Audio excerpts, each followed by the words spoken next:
ஓம் சாந்தி. இன்று 10/7/2024 காலை முரளி. ஓம் சாந்தி. பாப்தாதா மதுபன். இனிமையான குழந்தைகளே, இப்பொழுது சதோ பிரதானமாகி வீட்டிற்கு செல்ல வேண்டும். ஆகவே தன்னை ஆத்மா என்று உணர்ந்து தந்தையை இடைவிடாது நினைப்பதற்கான பயிற்சி செய்யுங்கள். முன்னேற்றத்தை பற்றி சதா சிந்தியுங்கள். இன்றைய முரளியில் எவ்வளவு அழகாக அருமையாக இறைவன் மகா வாக்கியத்தை கொடுத்திருக்கிறார், விளக்குகின்றேன்.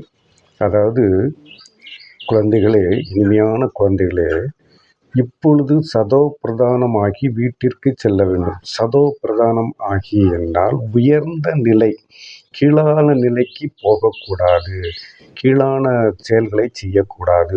உயர்வான செயல்களை செய்யும் போது சதோ பிரதானம் ஆகி உயர்ந்த நிலைக்கு சென்று வீட்டிற்கு செல்ல வேண்டும். வீட்டிற்கு என்றால் பரந்தாமம். நாம் வந்த இடம் பரந்தாமம். அனைவரும் வந்த வீட்டிற்கு மீண்டும் செல்ல வேண்டும். நான் மாட்டேன் என்றால் முடியாது. வீட்டிற்கு செல்ல வேண்டும். ஆகவே தன்னை ஆத்மா என்று உணர்ந்து தந்தையை இடைவிடாது நினைப்பதற்கான பயிற்சி செய்யுங்கள். ஆகவே தன்னை ஆத்மா, நாம் ஒரு ஆத்மா. யாரை பார்த்தாலும் நீங்கள் ஆத்மா என்று அழைக்க வேண்டும். பெயரை சொல்லி அழைக்க வேண்டிய அவசியம் கிடையாது. ஆத்மா எப்படி இருக்கீங்க அப்படின்னு கேட்கலாம்.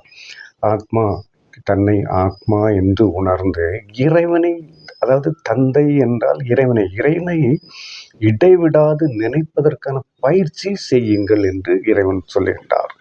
முன்னேற்றத்தை பற்றி சதா சிந்தியுங்கள். எப்பொழுதும், சதா என்றால் எப்பொழுதும் முன்னேற்றத்தை பற்றி சிந்தியுங்கள் என்று பகவான் தலைப்பில் சொல்லுகின்றார்.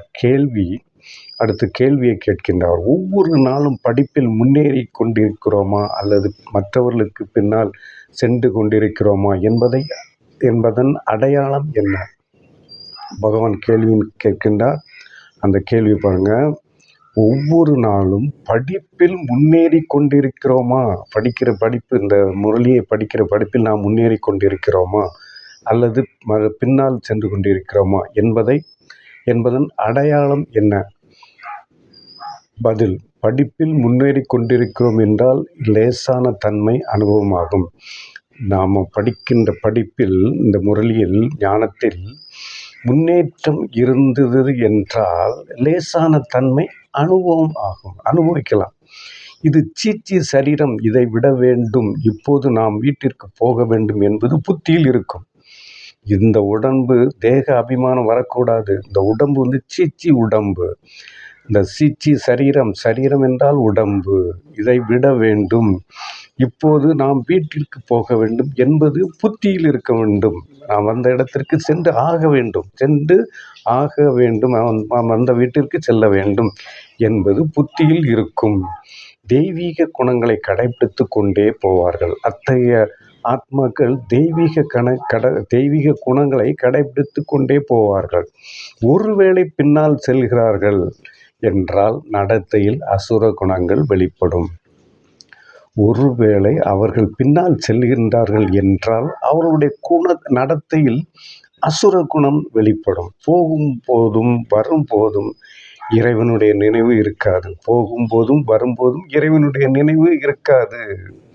அவர்கள் மலர்களாகி அனைவருக்கும் சுகம் கொடுக்க முடியாது.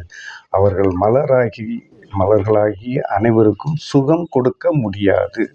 இப்படிப்பட்ட குழந்தைகளுக்கு இன்னும் போக போக காட்சிகள் கிடைக்கும். மிகவும் தண்டனை அடைய வேண்டியிருக்கும். அப்பேற்பட்ட ஆத்மாக்கள் மிகவும் தண்டனை அடைய வேண்டி இருக்கும் என்று இறைவன் கூறுகின்றார்.